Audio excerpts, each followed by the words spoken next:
السلام علیکم ورحمۃ اللہ وبرکاتہ۔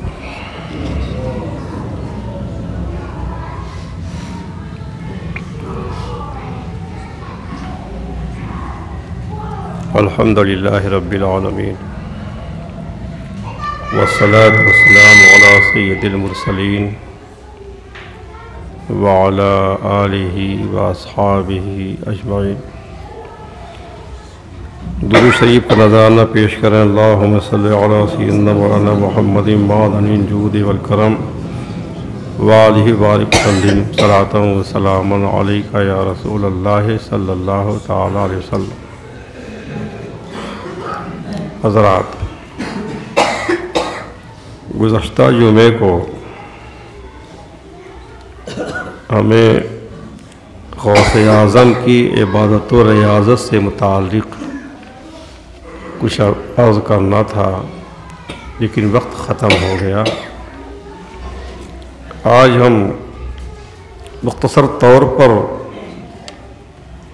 غوث پاک کی عبادت و ریاضت کا ذکر کرتے ہیں، پھر اس کے بعد ان کی تعلیمات میں سے ایک بات بیان کرتے ہیں،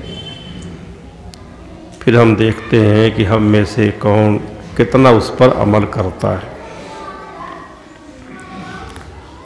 اخبار الاخیار میں ہے، سرکار غوث اعظم شیخ عبد القادر جیلانی رحمۃ اللہ علیہ خود ارشاد فرماتے ہیں کہ 25 سال تک میں دنیا سے قطع تعلق عراق کے صحراؤں اور ویرانوں میں گشت کرتا رہا۔ 25 سال تک دنیا سے تعلق اور رشتہ توڑ کر عراق کے جنگلوں میں ویرانوں میں اس طرح گشت کرتا رہا کہ نہ میں کسی کو پہچانتا تھا نہ مجھے کوئی پہچانتا تھا، اور اس دوران رجال الغیب اور جنات کی میرے پاس آمد رہتی تھی۔ رجال الغیب یہ مرد ہوتے ہیں، انسان ہوتے ہیں جو غیب ہوتے ہیں، پوشیدہ ہوتے ہیں، ہر ایک کو نظر نہیں آتے۔ تو رجال الغیب اور جنات کی میرے پاس آمد رہتی تھی اور میں انہیں راہ حق کی تعلیم دیا کرتا تھا۔ فرماتے ہیں کہ 40 سال تک میں نے فجر کی نماز عشاء کے وضو سے ادا کی ہے۔ یہ کہنا تو بڑا آسان ہوتا ہے، آپ سوچئے 40 سال تک عشاء کے وضو سے فجر کی نماز ادا کی ہے، یعنی 40 سال تک ساری رات عبادت کرتے رہے، ایک لمحہ اللہ کی یاد سے غافل نہیں ہوئے۔ اور ہم تو صرف شب قدر اور شب برات کے موقع پر بھی ساری رات عبادت نہیں کر پاتے، اور 40 سال تک۔ فرماتے ہیں کہ 15 سال تک میرا یہ حال رہا کہ نماز عشاء کے بعد قرآن مجید اس طرح شروع کرتا کہ ایک پاؤں پر کھڑا ہو جاتا اور ایک ہاتھ سے دیوار کی کھوٹی پکڑ لیتا، تمام رات اسی حالت میں رہتا، یہاں تک کہ صبح کے وقت قرآن کریم ختم کر دیتا۔ ایک پیر پر کھڑے ہو کر ایک ختم قرآن شریف کرتے تھے، اور یہ ایک دن کا صرف معمول نہیں تھا، 15 سال تک مسلسل آپ کا یہی معمول رہا۔ قرآن شریف یہی ایک ایسی نشانی موجود ہے اللہ تعالیٰ کی دی ہوئی، جو ہم دیکھتے ہیں، جس کو ہم پڑھتے ہیں، اللہ کی کتاب، اللہ کا کلام۔ ہم سے تو کبھی کبھی ایسا ہوتا ہے کہ مہینے میں ختم نہیں ہو پاتا، ایسا بھی ہوتا ہے، اور 15 سال تک مسلسل ہر رات یہ ختم کرتے رہے، اور ایک پیر پر کھڑے ہو کر۔ فرماتے ہیں کہ 3 دن سے 40 دن تک بسا اوقات ایسا ہوا ہے کہ نہ تو کچھ کھانے پینے کو ملا اور نہ ہی سونے کی نوبت آئی۔ کبھی 3 دن، کبھی 4 دن، کبھی 10 دن، کبھی 40 دن تک نہ کھایا نہ پیا نہ سونے کی باری آئی۔ 11 سال تک برج بغداد میں اللہ کی عبادت میں مصروف رہا، یہاں تک کہ اس میں میری اقامت اتنی طویل مدت تک رہی کہ وہ برج ہی برج اعظمی کے نام سے مشہور ہے۔ آج بھی اس برج کو برج اعظمی کہتے ہیں۔ غوث اعظم اعظمی تھے، عربی نہیں تھے۔ فرماتے ہیں کہ اللہ تعالیٰ سے عہد کیا کہ جب تک غیب سے کھانا نہ ملے گا نہ کھاؤں گا۔ مدت دراز تک یہی کیفیت رہی، لیکن میں نے اپنا عہد نہیں توڑا اور اللہ تعالیٰ سے جو وعدہ کیا تھا اس کی خلاف ورزی نہ کی، اور وعدہ کی پابندی کے متعلق خود اپنا ایک واقعہ بیان فرماتے ہیں۔ فرمایا کہ ایک مرتبہ سفر میں ایک شخص میرے پاس آیا، بڑا نورانی چہرے والا آیا، اور اس نے مجھ سے کہا کہ مجھے اپنے ساتھ لے لو، اپنی رفاقت میں لے لو، اس شرط پر کہ میں صبر بھی کروں گا اور حکم کے خلاف کچھ نہ کروں گا۔ لے لیا ساتھ میں۔ ایک مرتبہ اس نے مجھے ایک جگہ بٹھایا کہ عبد القادر تم یہاں بیٹھو، اور وعدہ لے کر چلا گیا کہ جب تک میں نہ آؤں آپ یہاں سے نہ جائیں، یہیں بیٹھے رہیں۔ میں 1 سال اس کے انتظار میں بیٹھا رہا، لیکن وہ شخص نہ آیا۔ 1 سال کے بعد آیا اور مجھے اس جگہ بیٹھا دیکھا، پھر یہی وعدہ کر کے چلا گیا۔ 3 مرتبہ اسی طرح ہوا۔ آخری مرتبہ جب وہ آیا 3 سال کے بعد، اب تو وہ اپنے ساتھ دودھ اور روٹی لایا اور کہا کہ میں خضر ہوں اور مجھے حکم ہے کہ آپ کے ساتھ بیٹھ کر یہ کھانا کھاؤں۔ ہم نے کھانا کھایا۔ فارغ ہونے کے بعد حضرت خضر علیہ السلام نے فرمایا کہ اب اٹھیے، سیر و سیاحت کیجیے، ختم کیجیے، بہت آپ سفر کر چکے، اب بغداد میں جا کر بیٹھ جائیے، اللہ کے بندوں تک اللہ کے بندوں کو اللہ تک پہنچائیے، لوگوں کو ہدایت کیجیے۔ لوگوں نے پوچھا کہ ان 3 سالوں میں کھانے پینے کی کیا شکل رہی؟ تو فرمایا کہ ہر چیز زمین سے پیدا ہو کر میرے سامنے موجود ہو جاتی۔ یہ ہے آپ کی عبادت و ریاضت کا مختصر سا ذکر۔ ہم دیکھیں کہ ہم ان کے مرید ہیں، ان کے معتقد ہیں، عقیدت رکھتے ہیں ان سے، ہمارا کیسا عمل ہے، ہم کتنی عبادت کرتے ہیں، کتنی ریاضت کرتے ہیں، ہم سے فرائض و واجبات کی پابندی نہیں ہو پاتی۔ ایک بات پہ آپ دھیان دیں کہ ہمارے حضور غوث اعظم شیخ عبد القادر محی الدین جیلانی رضی اللہ تعالیٰ عنہ حنبلی تھے۔ ہم 11ویں خوب کرتے ہیں، ان کی توشے کرتے ہیں، ان کی نیاز دلاتے ہیں۔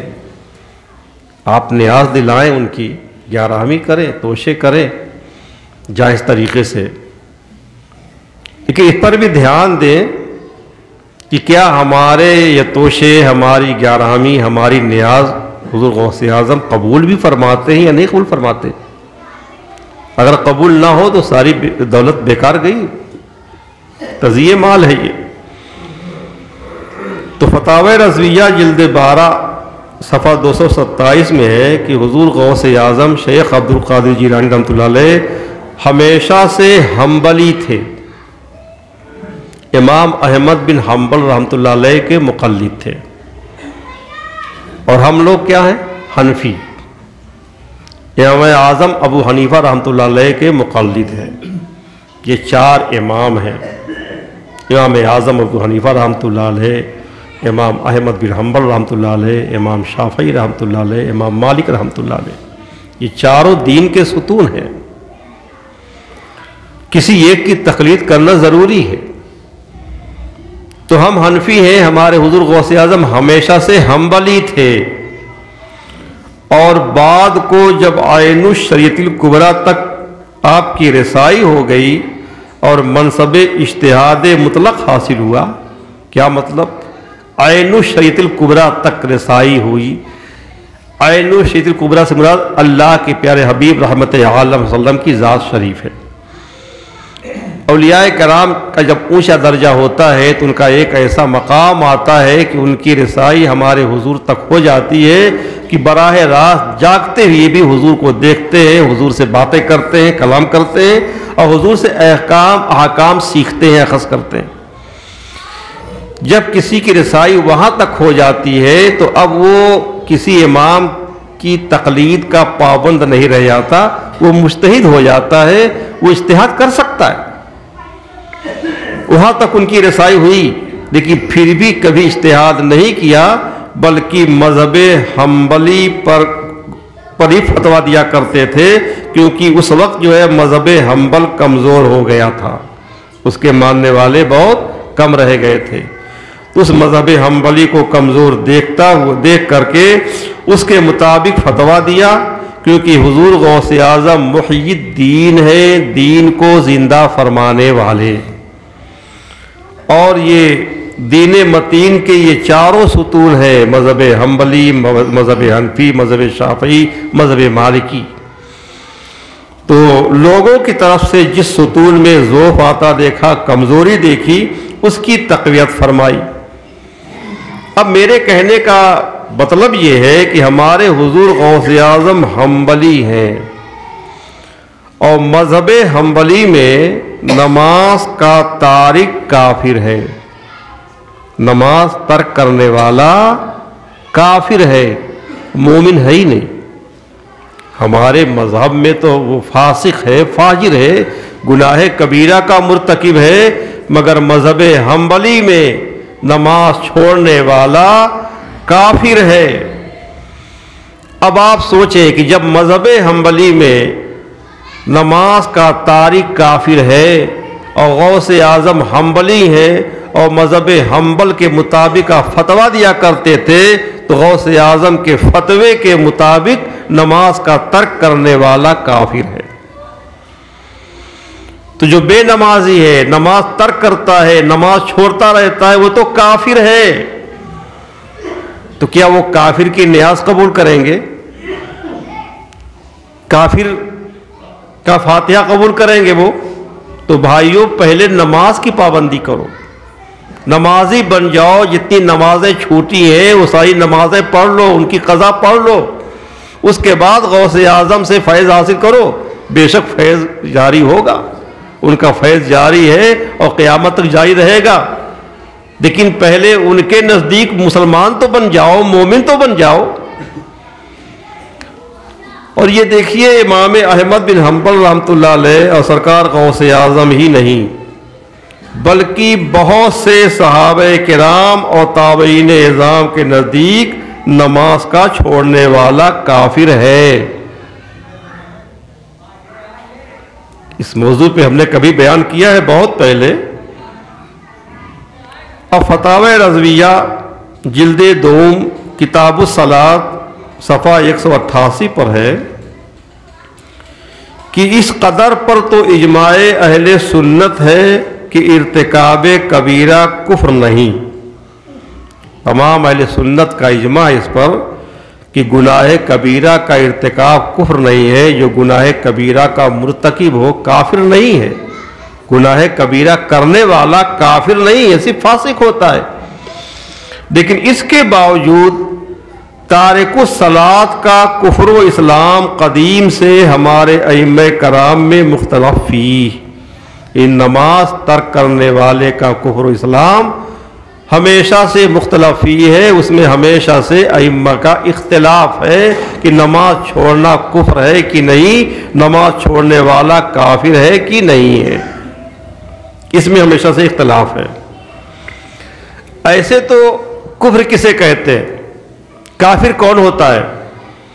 نبی کریم صلی اللہ علیہ وسلم کی تکذیب، ان کو جھٹلانا، جو کچھ بھی اللہ کے پاس سے وہ لے کر آئے ہیں، کسی بات میں بھی، ایک بات میں بھی جھٹلانا، حضور کو سچ نہ ماننا، یہ ہے کفر، ایسا آدمی کافر ہوتا ہے۔ اور یہ تکذیب اور جھٹلانا یہ دل کا کام ہے، دل کی صفت ہے، لیکن بعض قول آدمی کا ہوتا ہے، کلام کفری ہوتا ہے، دل میں بھلے دل میں اس کا ایمان بھرا ہو، ہم نے اس سے پہلے بیان کیا تھا۔ تو اقوال مکفرہ اگر ہیں، کافر بنا دینے والے قول، تو اس بنیاد پر آدمی کو کافر کہہ دیا جاتا ہے، کیونکہ وہ قول اس کا جو ہے، اس کا وہ کلام جو ہے جو کفریہ ہے، وہ کفر کی علامت ہے، کفر کی پہچان ہے، تو علامت دے کر حکم لگا دیا جاتا ہے، آدمی کو کافر کہہ دیا جاتا ہے۔ تو جس طرح سے کفری اقوال کی بنا پر کافر کہہ دیا جاتا ہے، کفر کا حکم دیا جاتا ہے، یوں ہی بعض افعال بھی اس کی عمارت اور حکم تکفیر کے باعث ہوتے ہیں، یعنی آدمی کے بعض کام بھی ایسے ہوتے ہیں جو کفر کی علامت ہوتے ہیں اور اس کی بنیاد پر تکفیر کی جاتی ہے، کفر کا حکم دیا جاتا ہے، آدمی کو کافر کہا جاتا ہے۔ کلمہ پڑھتا ہو، نماز پڑھتا ہو، سب کچھ کرتا ہو، کام ایسا کرتا ہے جس کی بنیاد پر آدمی کو کافر کا حکم دیا جاتا ہے، کافر کہا جاتا ہے۔ اس کی چند مثالیں بیان فرمائیں، جیسے قرآن کریم کو گندگی میں پھینکنا۔ قرآن کریم ہے، نالی ہے، کوئی نالی میں قرآن کریم لے کر کے پھینک دے، اب وہ لاکھ کہتا ہے میں مسلمان ہوں مسلمان ہوں، لیکن اس کا یہ جو فعل ہے، اس کا یہ جو کام ہے کفری ہے، کفر کی علامت ہے، اس کو کافر کہا جائے گا کہ اس نے اللہ کے کلام کی بے ادبی کی ہے، قرآن شریف کی بے حرمتی کی ہے۔ ایسے ہی بت کے آگے سجدہ کرنا، آدمی کہیں جا رہا ہے، بت ملا، بت کے سامنے سجدہ کر لیا اس نے، اب کلمہ پڑھتا رہے، نماز پڑھتا رہے، لیکن سجدہ کر لیا بت کو، اب اس کو کافر کہا جائے گا۔ کسی نبی کو قتل کر دینا، یہودیوں نے بہت سے انبیاء کو قتل کیا ہے، قرآن شریف میں ان کا ذکر ہے۔ کسی نبی کے سامنے جو ہے اس کے روبرو زنا کرنا، یہ بھی کفر ہے۔ اذان سن کر شرمگاہ کو ننگا کرنا، اذان سن کر کے آدمی شرمگاہ کھول دے تو یہ بھی کفر کی علامت ہے، کافر ہونے کی پہچان ہے۔ قرآن کریم کو تحقیر کے انداز میں پڑھنا، اس کے علاوہ ہر وہ عمل، ہر وہ کام جو شریعت کے ساتھ استہزاء اور اہانت پر دلالت کرے، جسے شریعت کا مذاق اڑانا ثابت ہوتا ہو، ہر وہ کام جو ہے کفر ہے، اسی بنیاد پر آدمی کو کافر کہا جائے گا۔ تو فرماتے ہیں کہ صدر اول میں اسلام کے شروع زمانے میں نماز کا ترک کرنا اسی قبیل سے گنا جاتا تھا، نماز کا چھوڑنا بھی کفر کی علامت تھا، کفر کی پہچان تھا۔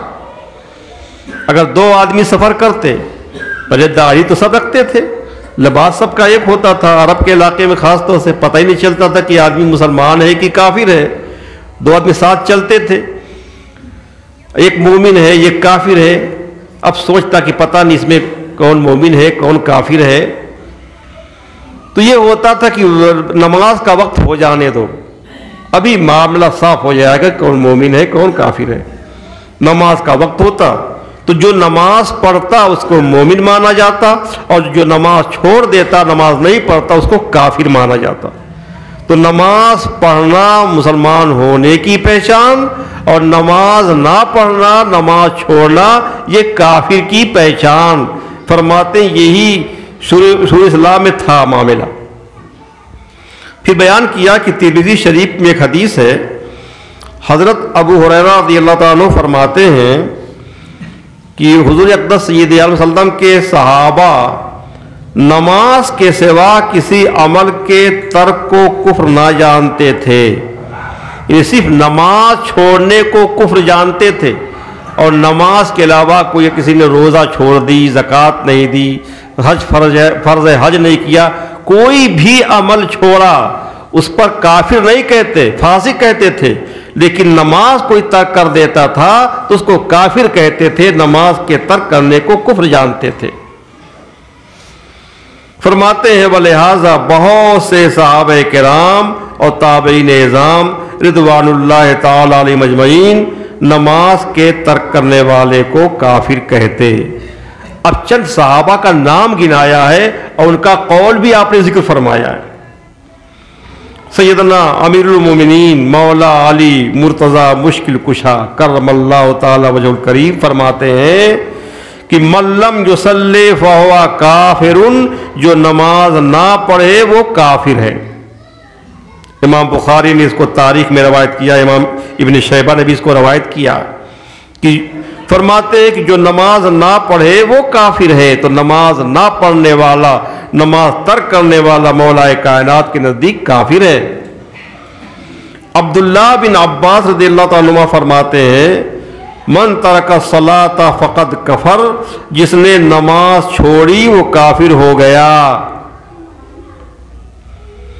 عبداللہ بن مسعود صحابی ہیں رضی اللہ تعالیٰ عنہ، فرماتے ہیں من ترک الصلاۃ فلا دین لہ، جس نے نماز چھوڑی وہ بے دین ہے، اس کا کوئی دین نہیں۔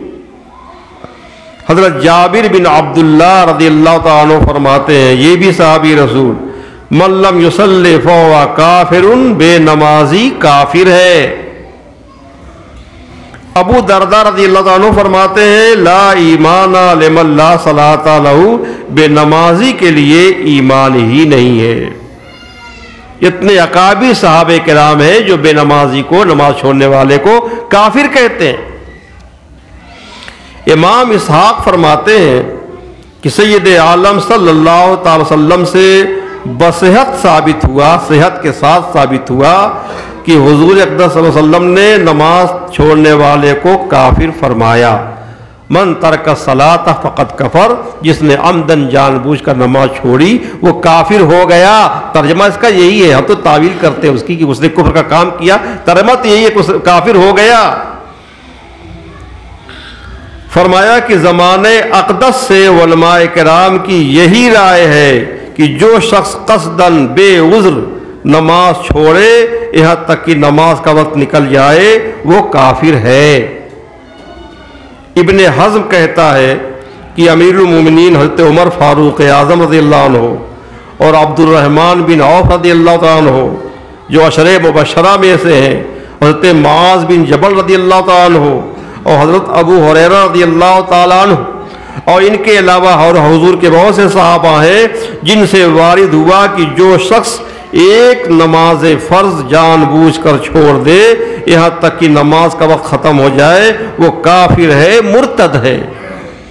یہ تو صحابہ کرام اور بعض تابعین کا قول ہوا۔ فرماتے ہیں یہی مذہب ائمہ اربعہ سے امام احمد بن حنبل کا ہے، یعنی جو چار بڑے بڑے امام ہیں ان میں سے امام احمد بن حنبل کا یہی مذہب ہے کہ نماز ترک کرنے والا کافر ہے۔ اور ہمارے جو حنفی امام ہیں، ہمارے ائمہ حنفیہ میں سے امام عبداللہ بن مبارک کا بھی یہی مذہب ہے، یہ حنفی ہیں لیکن ان کا بھی مذہب یہ ہے کہ نماز ترک کرنے والا کافر ہے۔ یہ امام اعظم رحمۃ اللہ علیہ کے شاگرد ہیں، اور ہمارے امام اعظم رحمۃ اللہ علیہ کے استاذ کے استاذ حضرت ابراہیم نخعی رحمۃ اللہ علیہ کا بھی یہی مذہب ہے۔ اس طرح سے بہت سارے ائمہ دین کا یہی مذہب ہے کہ نماز ترک کرنے والا کافر ہے۔ اور کچھ سزائیں نہ ہو، قبر میں سزا نہ ملے، آخرت میں سزا نہ ملے، یہ کیا کم ہے کہ اتنے بڑے بڑے اکابر صحابہ تابعین اور ائمہ کے نزدیک جو ہے نماز کا تارک کافر ہے۔ فاسق تو سبھی کہتے ہیں لیکن یہ لوگ کافر بھی کہتے ہیں۔ آگے فرماتے ہیں کہ بالجملہ اس قول کو مذاہب اہل سنت سے کسی طرح خارج نہیں کہہ سکتے، یعنی جو نماز ترک کرنے والے کو کافر کہے اس قول کو اہل سنت کے مذاہب سے خارج نہیں کہہ سکتے، بلکہ وہ ایک جم غفیر قدمائے اہل سنت صحابہ و تابعین رضوان اللہ تعالی علیہم اجمعین کا مذہب ہے۔ پھر آگے فرماتے ہیں کہ بلا شبہ وہ اس وقت و حالت کے لحاظ سے ایک بڑا قوی مذہب تھا۔ صدر اول کے بعد جب اسلام میں ضعف آیا، کمزوری آئی اور بعض عوام کے دل میں سستی نے جگہ پائی، اب تو یہ زمانہ ہے، عوام تو عوام خاص کا بھی تو یہی حال ہے، ہم لوگوں کا بھی تو یہی حال ہے، نماز کی پابندی کہاں کر پاتے ہیں جیسی ہونی چاہیے۔ تو فرماتے ہیں کہ اب جب سستی کاہلی ہوئی، نمازیں لوگوں سے قضا ہونے لگیں، تو اب جمہور ائمہ نے اسی اصل اجماعی پر عمل واجب جانا، اور جو قانون اجماعی ہے وہ کیا ہے کہ مرتکب کبیرہ کافر نہیں، جو نماز چھوڑنا گناہ کبیرہ ہے، اور گناہ کبیرہ کا جو مرتکب ہے وہ کافر نہیں۔ ان ائمہ کا احسان ہے کہ ہم جیسے لوگوں کو کافر ہونے سے بچایا ہے، اور فرمایا کہ نماز ترک کرنے والا اگرچہ سخت فاجر ہے، فاسق ہے، مگر دائرہ اسلام سے خارج نہیں۔ ابو علماء نے یہی فیصلہ کیا۔ پھر آگے چل کے فرماتے ہیں کہ بالجملہ نماز چھوڑنے والا فاسق ہے، سخت فاسق ہے، مگر کافر نہیں، اور وہ شرعاً سخت سزاؤں کا مستحق ہے۔ قبر کی سزائیں الگ ہیں، قیامت کی سزائیں الگ ہیں۔ دنیا میں اگر اسلامی حکومت ہو تو بادشاہ اسلام کا فرض ہے کہ اس کو سزا دے، وہ سخت سزاؤں کا مستحق ہے نماز ترک کرنے والا۔ تینوں ائمہ، ہمارے امام اعظم کے علاوہ تینوں ائمہ، امام مالک، امام شافعی، امام احمد بن حنبل رضی اللہ عنہم فرماتے ہیں کہ اسے قتل کر دیا جائے۔ جو نماز چھوڑے، نماز نہ پڑھے، اس کو اللہ کی زمین پر رہنے کا کوئی حق نہیں ہے، اس کو قتل کر دیا جائے، اس کی سزا قتل ہے، قتل کے علاوہ کوئی اور اس کی سزا نہیں ہے۔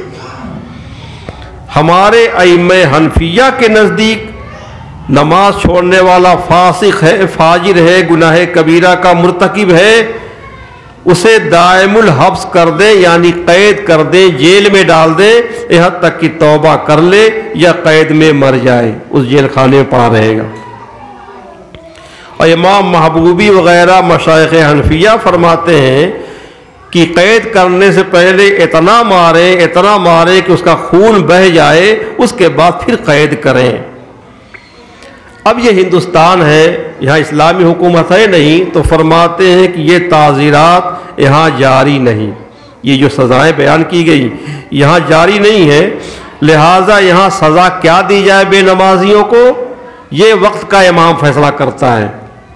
کیا کہتا ہے کہ اس کے ساتھ کھانا پینا، میل جول، سلام کلام وغیرہ معاملات ہی ترک کر دے، یوں ہی اس کو زجر ہو، توبیخ ہو، کچھ اس کو تنبیہ حاصل ہو، اس سے سلام کلام بند کر لے، اس کا بائیکاٹ کر دے، اس کے ساتھ کھائے پیے نہیں، یہ بے نمازیوں کو سزا دی جائے۔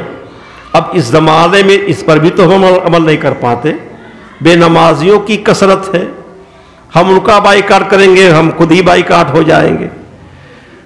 نماز اتنے آدمی یہاں اکٹھا ہوئے ہیں، جمعہ پڑھتے، یہ تو نمازی نہیں ہوئے سب، نمازی مطلب کیا ہوا، پانچوں نماز وقت کے اندر ادا کرے۔ مغرب میں نمازی زیادہ ہوتے ہیں اور ٹائم میں نمازی کم رہتے ہیں۔ نمازی کتنے ہیں یہ دیکھنا ہے، نمازی کتنے ہیں۔ تو اگر نمازی بے نمازیوں کو بائیکاٹ کریں، الگ کر دیں، تو بچے گا کون؟ اکثریت تو بے نمازیوں کی ہے۔ تو ہم امام کے اس قول پر بھی عمل نہیں کر پاتے اس زمانے میں۔ تورات شریف میں منافقوں کی جو صفتیں بیان کی گئی، منافقوں کی، ان میں سے نماز چھوڑنا بھی ہے۔ نماز چھوڑنا بھی منافق کی ایک صفت ہے۔ تفسیر در منصور میں ہے، حضرت کعب الاحبار رحمۃ اللہ علیہ فرماتے ہیں کہ اللہ کی قسم میں تورات میں منافقوں کی یہ صفتیں پڑھتا ہوں، منافقوں کی جو صفتیں ہیں تورات میں، کہ وہ خواہشات کے پیچھے چلنے والے اور نماز چھوڑنے والے۔ تو خواہشوں کے پیچھے چلنا اور نماز چھوڑنا یہ منافقوں کی صفت ہے۔ پھر انہوں نے سورہ مریم کی یہ آیت پڑھی، فَخَلَفَ مِن بَعْدِهِمْ خَلْفٌ أَضَاعُوا الصَّلَاةَ وَاتَّبَعُوا الشَّهَوَاتِ فَسَوْفَ يَلْقَوْنَ غَيًّا۔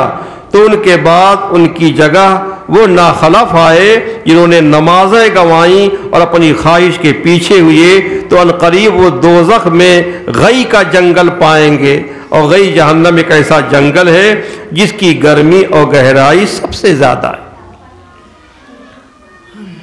وقت تو ختم ہوا، تو پیارے بھائیو اس پر ہم غور کریں، ہم کام ایسا کیوں کریں کہ مولائے کائنات کی نظر میں ہم کافر ہو جائیں؟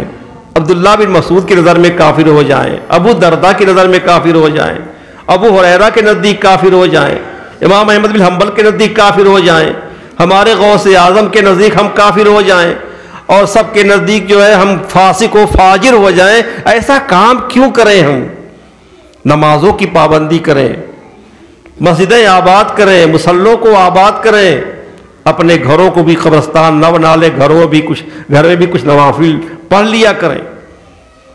تو صرف غوث اعظم کی نیاز نہ دلائیں، غوث اعظم کی تعلیمات پر عمل بھی کریں،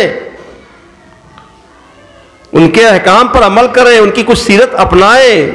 محبت کا تقاضا یہ ہے کہ جس سے آدمی پیار کرتا ہے اس کی سیرت کو اپناتا ہے، اس کی رفتار کو اپناتا ہے، اس کا کردار اپناتا ہے۔